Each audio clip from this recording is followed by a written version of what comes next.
erikoisen hauska tommonen yhtäkkiä ihan sula tässä keskellä kaikkea lumihankea, niin onkin tommonen ihan kun menisi joku lämpöputki tuossa yhdessä kohtaa vaan ja siitä on sulanut ja tulee vettä. Jes. Mä seurailen tommosia pieniä käpälän jälkiä puissa. No nyt ei, no tuolla on yksi ilman noita merkkejä. Tää olisikin pikkusen liian mielenkiintoista hommaa, koska tää polku on täysin tietysti lumenpeitossa, eikä täällä ole kulkenut kukaan. Saan tehdä ihan omat jalanjäljet tänne tuoreeseen sulavaan lumeen.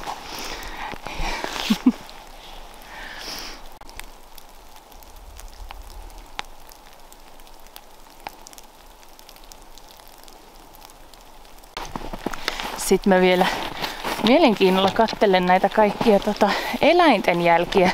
Esimerkiksi ihmisten jälkiä tässä ei ole mitään tuoreita. Mutta tossakin oli tommonen merkkausjälki, eli keltaista lunta puun juurella. Tää on ilvesaluetta, mikä on tosi ihanaa.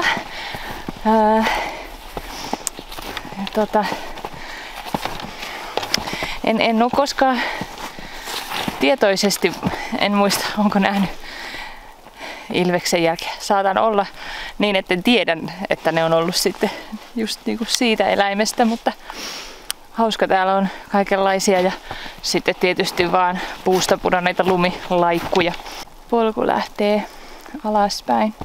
Kumisaappaat oli ainoa oikea ratkaisu kyllä jalkineiksi. On niin märkää.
En tiedä, onko tämä normaalia tässä kohdassa vai poikkeuksellista, mutta siis veden määrä oli nyt kyllä aikamoinen tässä polulla.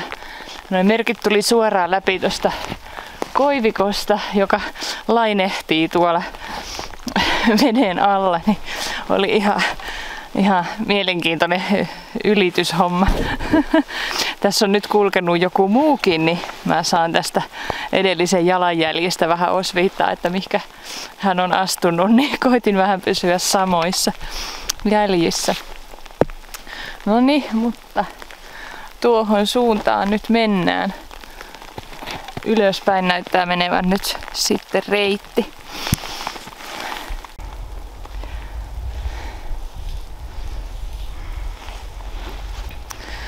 No niin, aikamoista rämpimistä ollut välillä, kun nyt on tullut tielle vielä 1,7 kilsaa sinne laavupaikalle. Tuntui kyllä jo, että voisi olla jo perillä.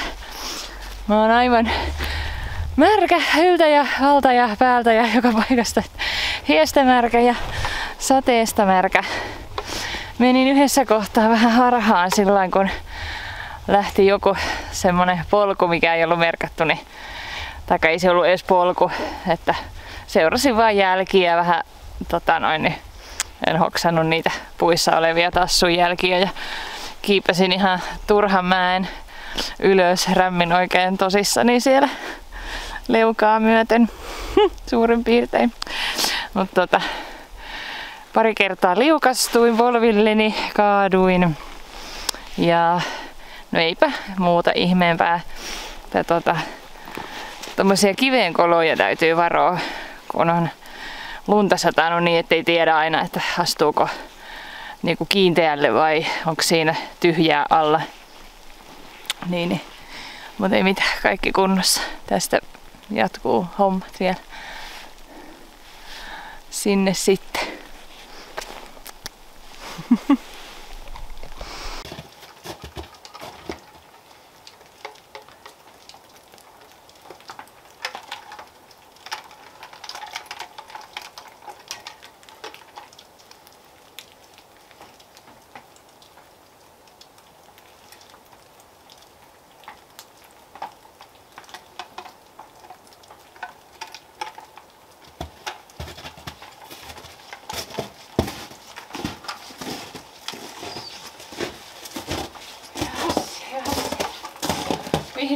Vihdoin. Ihanaa olla perillä. Vilkasin jo heti puuliiteriin tuossa. Ja sehän on tyhjä. Täysin typötyhjä. Voi sentään. Mutta mä näen tässä juurikin, että täällä on muutama kopallinen puita tässä laavulla kuivana. Siitä saa pienet lämpö- ja kuivattelutulet. Jos nyt ei kaatamalla sada. Ja ainakin nyt vähän tunnelmaa ja lämmintä makkaraa. Joo. Siinä ois. Nyt äkkiä kuivaa päälle ennen kuin tulee kylmä ja ruokaa nassuun ennen kuin tulee vielä enempi nälkä. Tuo mennään jo aika kova nälkä.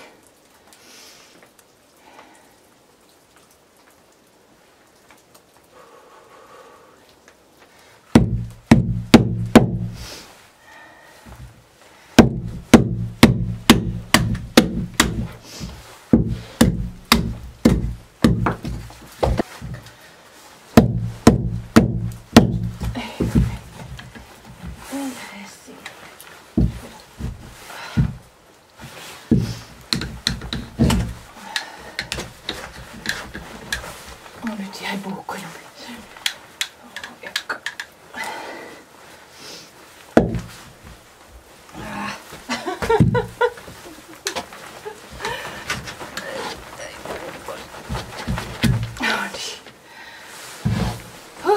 No joo, täällä on siis joka tapauksessa tosi paljon hyvää sytykettä jätetty. Toivottavasti ne on kauhean kosteita. Sitten mulla on tämmönen, mä oon saanut tän lahjaksi. Joskus tämmönen niinku tervas palikka, minkä mä hioin. No joo, tarttis varmaan sitä ruokaa. Vuolin kiehisiä. Nyt tää varmaan tulee ihan tarpeeseen. Ylimääräinen sytykeapu. Voi vitsi, vähän jänskää.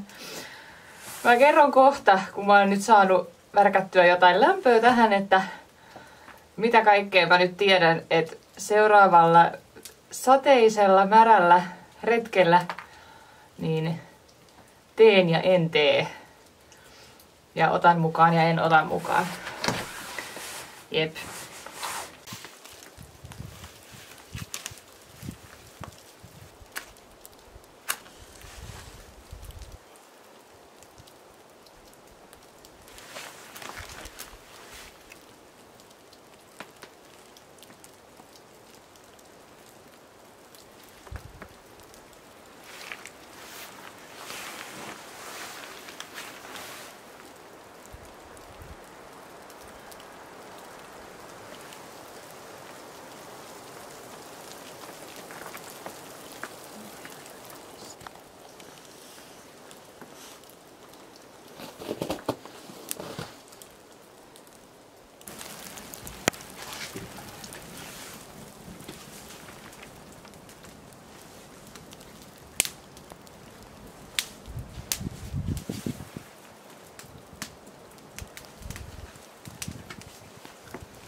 Mä laitan samalla trangialle ruokaa ja pidän tuota tulta yllä, paistan paria makkaraa, teen tässä vähän leipää, perunamuusia, kanaa, kasviksia kotona esivalmistettuja. Ja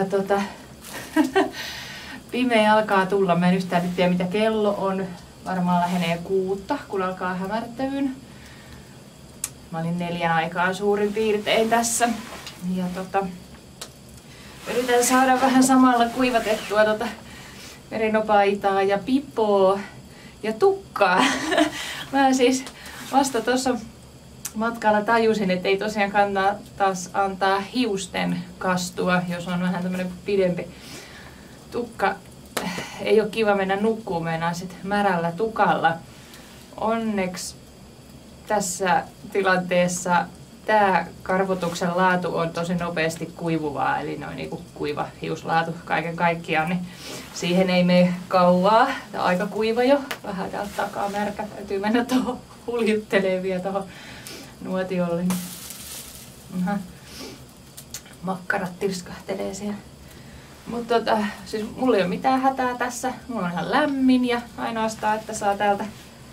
Sitten kun on vielä kuumat kaakaot kupissa ja sapuskat masussa, niin sit mä väkerrän tohon petipaikka, niin mä nukun siis tässä laavussa ihan näin vaan. En ottanut mukaankaan mitään. Meinasin ottaa riipparin, mut jätin sen sit. Eli että tuskin on väen tungosta tähän aikaan nyt täällä näin. Joo. Ja tosiaan siis tyhmä juttu oli laittaa toi kevyt untsikka päälle. En tajua mikä aivopierru mulla oikein tapahtui. Kun mä lähdin, niin mä puin sen päälle tohon kulkemisen ajaksi. Sehän on siis ihan hiestä märkä ihan täysin, et eihän siinä nyt ollut mitään järkeä. Totta kai se olisi pitänyt vaan pakata taukotakiksi mukaan ja laittaa päälle joku fleese juttu. Ei siinä mitään. Mulla on siis tää paksu merino, sit mulla on vielä tää islantilaisneule. Nää on todella pätevä parivaljakko kyllä. Ja joo.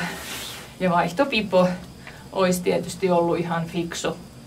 Mulle sitä ehdotettiin ja olin sitä mieltä, että no en tarvitse, en hikoile niin paljon tai en kastu niin paljon. Että toi hikoilumäärä tosiaan, se yllätti mut kyllä. Reenin puutetta, liian vähän reissuja, pitää retkeillä enempi. Tänään on tosiaan myöskin pyhäinpäivä. Ja mulla ei sillä hirveästi ole pyhäinpäivä niin kuin aikaisemmin ollut mikään niin kuin semmoinen erikoisempi päivä. Mutta nyt varmaan tää, kun täytti 40 ja rupeaa jotenkin keski-ikäistymään tässä, niin alkaa miettiä sitä kuolevaisuuttakin ihan eri tavalla. Niin mä otin mukaan kynttilän, mä menen sen sitten kohta sytyttään tohon ja ajattelin antaa pienen hetken edesmenneille läheisille. Niitä ei onneksi montaa vielä ole. Mulla on vielä 2 isovanhemmatkin elossa. Ja toiset 2 ei, että mummu kuoli muutama vuosi sitten. Ja anoppi mulla on myöskin jo edesmennyt jo.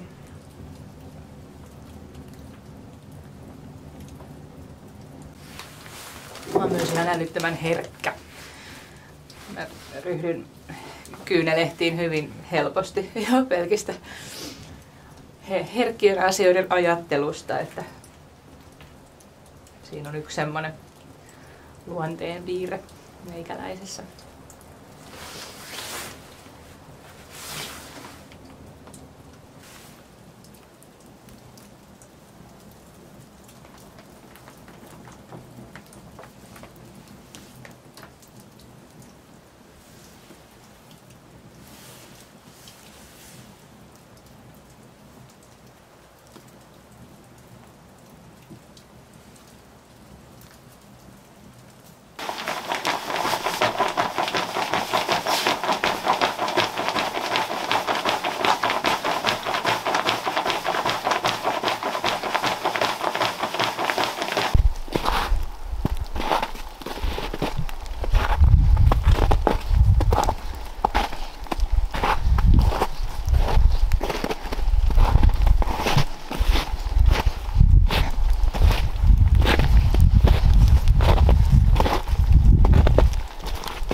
Varhain tulee kyllä jo pimeätä, että itse asiassa 5 oli pimeätä jo.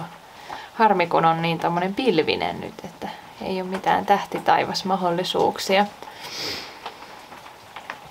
Mutta ei se mitään haittaa.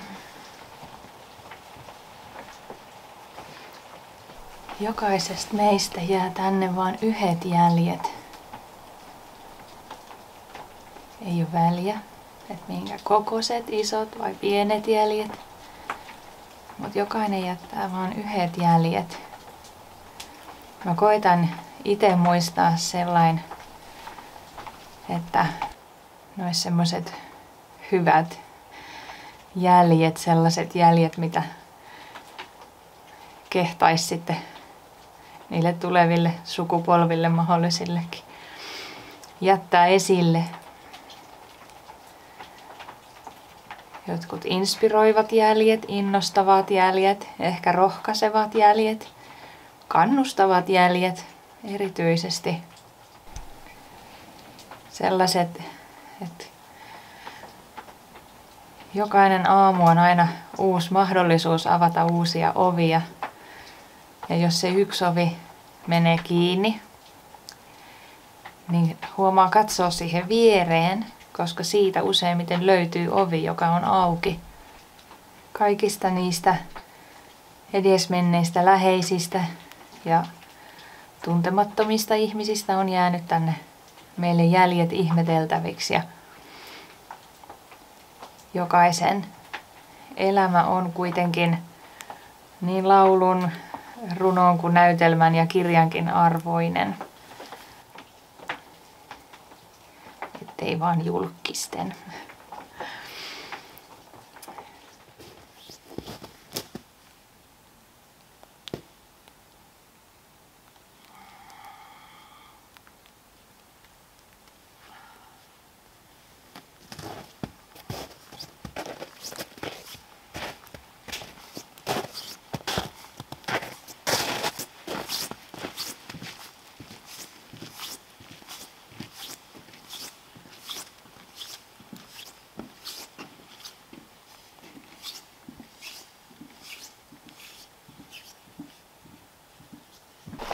Hyvää huomenta.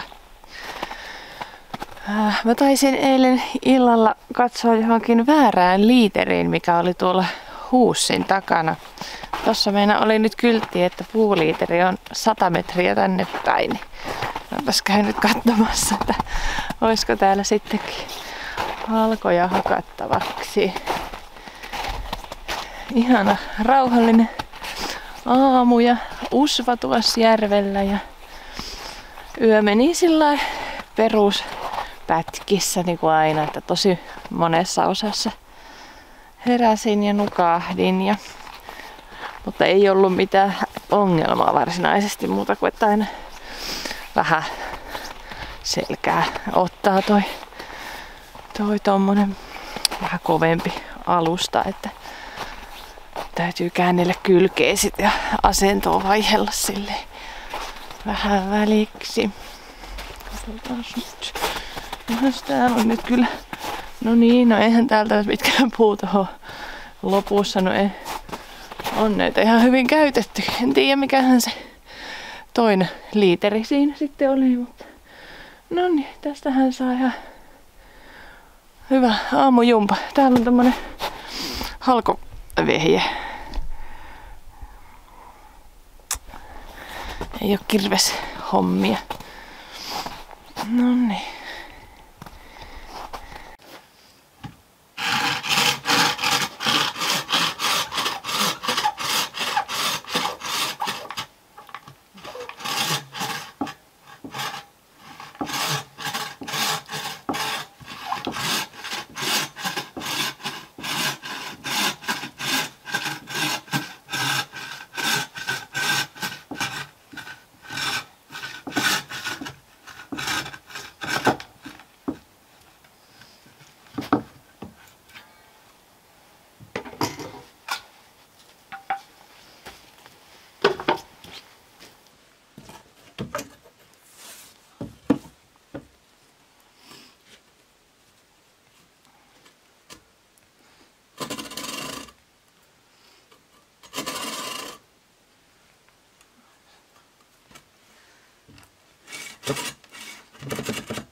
Liukkaat vähän pienemmäksi palasit.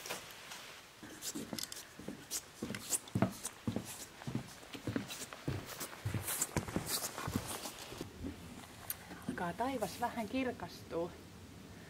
Ihan aavistuksen verran sinistä pilkahdusta näkyy tuolla, että saattaa tulla ihan kuiva mukava retkipäivä tänään sitten, kun menen samoja jälkiä takaisinpäin.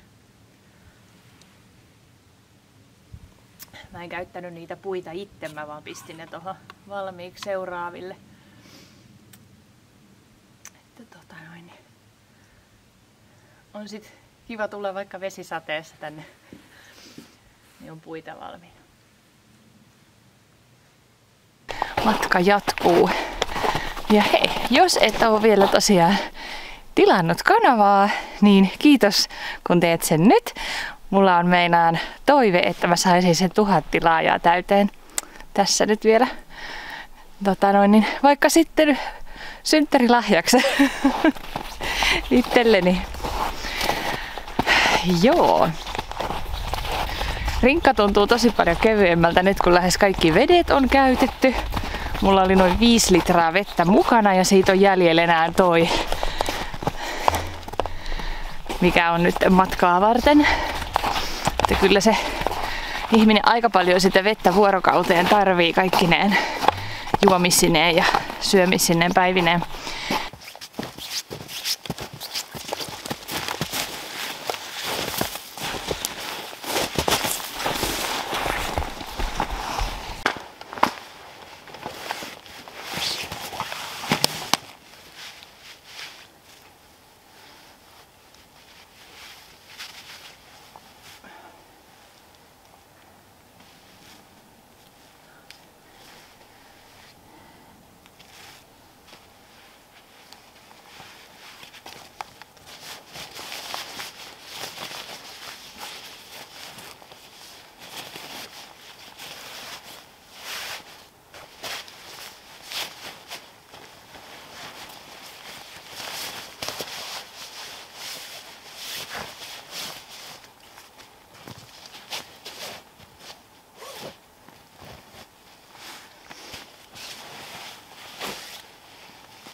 Ihmettelinpä kuulkaas urakalla, että miksi tuo polku on niin erilainen kuin eilen. Kun se oli ihan eri reitti. Ihan älytön juttu. Mä muistan kävelleeni tätä tietä eilen. Kun tässä on nämä kaatuneet puut, mikä on sahattu poikki, kun ne on tien päälle kaatunut. Mutta se on tehty niin, että opastekyltti tonne Sorsakolulle on jätetty ton kaiken oksien taakse. Sitähän ei niinku todellakaan käsitä tuosta huomata, jos vähänkin tulee niin, että merkit on tonne tietä pitkin. Tää siis kulkee tässä kohtaa näköjään osan matkaa ton maastopyöräreitin kanssa, missä on punaiset merkit. Ja sitten tästä lähti polku taas noilla tassumerkeillä. Ja mä en huomannut sitä eilen, joten mä kuljin koko matkan maastopyöräreittiä. Syvä reitti, ei siinä mitään. Mutta aika hassua, että on raivattu toi tie noin, ettei nyt ole voitu sahata sitten tuon kaatuneen kuuseoksia tuon opastekyltin eestä pois. Ei se nyt olisi vissiin ihan järjettömän iso homma ollut sekään. No siinä se nyt kuitenkin on, että jos olette nyt vielä tulossa tähän vaikka talviaikaan, niin kattokaa nyt sitten tarkkaan tämmöisessä kohdassa, kun tullut vähän matkaa tietä pitkin maastopyöräreittejä varten, niin vasemmalla puolella lähtee ton ryteikköön sitten. Noniin, mutta nyt mä jatkan matkaa tuohon suuntaan. Tiedän sentään, että on lähdössä oikea, koska eilen kuljin ylämäkeä tän tästä näin. Oi voi.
Joo, reissu alkaa olla nyt päätöksessään.